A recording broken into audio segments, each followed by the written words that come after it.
In the history of Europe, there is a very strange tactic. Two groups of people lined up in a neat row and walked forward. After approaching each other, they stopped and shot. Netizens gave it a very vivid nickname based on the characteristics of this tactic. The reason why the line infantry appeared in the 70s was related to the two weapons of the musket and the bayonet. Before the invention of the fragmentation gun, the musketeers' muskets relied on a burning Vulcan to ignite the gunpowder when firing. When shooting, the explosion of yin gunpowder often caused the Vulcan to fly away from the Vulcan, and the musketeers were covered with fire belts. It was very dangerous to encounter open flames. In order to avoid the flying Vulcan and light fireworks on the comrades around them, the musketeers generally left enough space between them. Unlike the matchlock gun, the firing device of the taxlaw gun is a bit like a lighter. It is ignited by the sparks generated by the collision. Without the swinging Vulcan, there is no need to worry about igniting the gunpowder on the comrades.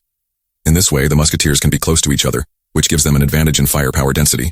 But the taxlaw gun is also slow to reload each time, and it is still difficult to deal with the enemy once they rush up during reloading.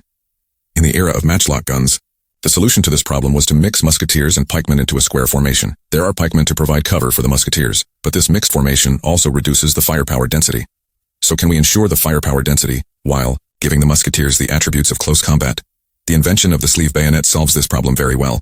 The bayonet fixed on the barrel will not hinder loading and shooting, and it can also allow the musketeers to be put into the 100-man kill at any time.